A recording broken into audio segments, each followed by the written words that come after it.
My name's Ruth Badger. You may know me from The Apprentice or even Badger or Bust, but I actually own 2 companies that are trading right now. That means that I recruit on a weekly basis, but most importantly, I've been interviewed a fair few times as well. Now, my first advice comes from the heart. Please remember that a job is a two-way street. It's not just if the employer wants you, it's whether you want them. So in your interview, make sure you ask all the questions that you want to ask and it's the right job for you. Or you will be there for a few weeks or months and you'll leave and that won't look good on your CV. The first question I ask everybody as they walk into the interview is, how have you got here? Was it a good journey? Now, you might think that I'm being polite. What I'm actually looking for is if somebody turns around and said, it's an absolute nightmare, I've had to catch 2 trains and 1 bus, I know for a fact that they're going to be late to work on a regular occasion. Now, people read people. So from the moment you walk into your interview, positivity is the key. Now, when I begin the interview, it's very important because I ask you about you. I don't give you information about my company until I've heard about your skills. So, tell me what you're doing in your current role. What I'm looking for here is to listen to exactly what their job purpose is, what you do, how you do it, and most importantly, are you achieving? I'm looking for a really positive response. So many people who I interview will literally go, I do this, and stop speaking. I'm asking an open question so you can give me as much information as you feel relevant. Now, the good news is I get straight to the point very quickly. How much do you earn in your current position? The reason I actually address wage at the beginning is because right at the end of the interview, I will wrap everything up in one question. So when you're actually talking about your roles, tell your interviewer how much you're earning, what your salary is and what your OTE is and what your average earnings are in a year. That is very important for sales. Now, the dreaded question, your reason for leaving. Now, just so you know, I ask this on every job you have ever had. It's very important because the people who jump from job to job have got to justify it to me. Now, it's very, very important to get this answer right. Number 1, I'm looking for why you're leaving your current company. If you give a negative answer to this, it's going to be a black mark straight away. An acceptable answer to me is, I've actually reached my peak. I've gone to my boss and I've actually said to them, listen, I'm looking for more. What can you offer me? But at the moment, I'm just not getting it back. That shows me, as the interviewer, that you're looking for progression. Literally criticising your current company will not do you any good at all. Now, an extra special tip to somebody who's started a role within the last 6 months and is looking to leave already. You have one chance with me to say, I started the role, they've overpromised, it's not the job I thought it would be, and I'm leaving. Warning, if you've jumped jobs continually, that will not wash with anybody who interviews like me. A question you may be asked if you've just come back from travelling is exactly, why did you go away? A great answer for people who have been travelling is you need to use it for your own benefit. Somebody who has actually got the common sense to actually travel around the world means that they're independent, they can make their own decisions and they can plan. Remember this when you're talking to your next employer. I have employed hundreds of people who have just got back from travelling.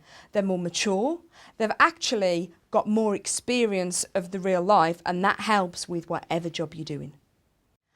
My favourite part of the interview, let's talk about performance. So, my first question is, how have you been performing against your targets? Now, when you're interviewed by somebody who is a salesperson, warning number 1, tell the truth. They will verify it. They will either verify it by references or verify it when you're actually working for them. Now, I've interviewed a lot of people in my career. When I look at them and say to them, what's your target this month? They will look anywhere except for in my eyes. People who are in a sales environment will know what their target is. Give clear, precise answers.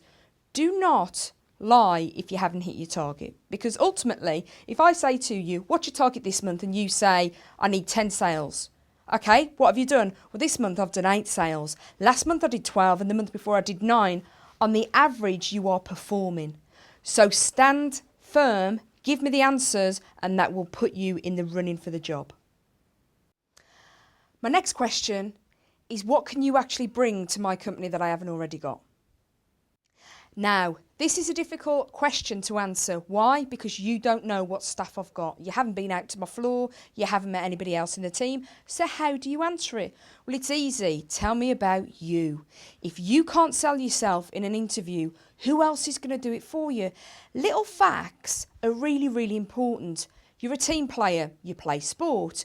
All the work experience you've had, talk me through it. Most importantly, evidence things. If somebody says to me, what can you bring to my company? Well, first of all, I've got a great attitude. You can tell that by the interview. I'm organised, I prioritise, and most importantly, I'm incredibly driven. Those are the answers that I'm looking for. Now, if you come in for a management position with me, I always ask you, right at the end of the hour, what do you think of me? The perfect answer to this is, well, I'm going to enjoy working with you. I've got relevant experience for the job. You're very direct, which actually means I know where I stand because you're my manager. That's what I want to be hearing, but there's a twist to this question. You see, if you're working for me as a manager, I need to know that you can make a good character judgment within an hour, because when you're interviewing for me, you're taking my stuff on.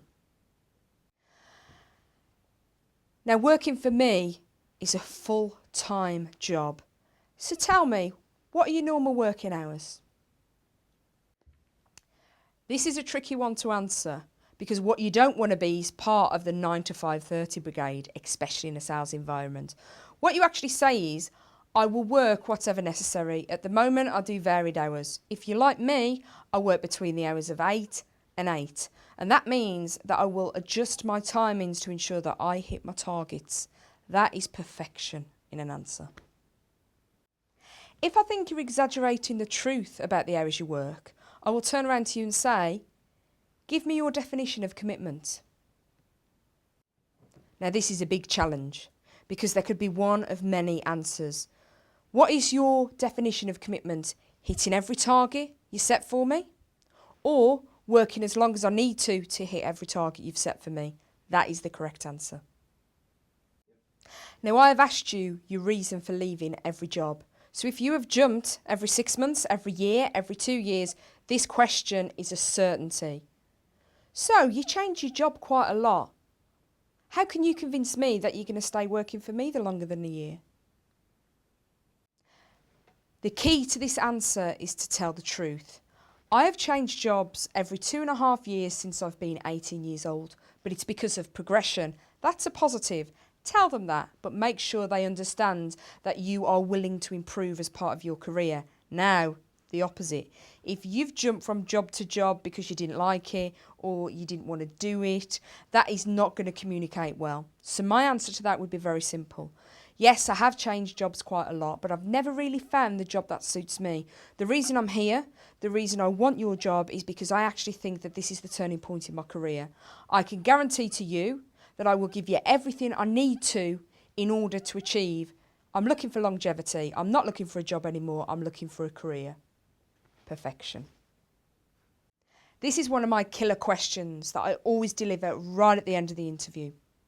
Tell me about your biggest success. Now tell me about your biggest failure. I will cut through exactly what they're saying in order to get them on their biggest failure. The reason I do this isn't literally to listen to what their biggest success is or even their biggest failure. It's to understand if they can identify their own weaknesses. The volume of people that I interview, the moment I say, what's your biggest success, they go off on a tangent. The moment I cut through and say, what's your biggest failure? Oh, that's a good question. Now, if you ask me what my biggest success is, I can tell you. I know my biggest failure. I don't have to think about it. It will trip off the tongue. That's because I'm very aware of what I'm good at, but I'm very aware of what I'm not, which means I'm always looking to improve myself. That is something an employer will want to know.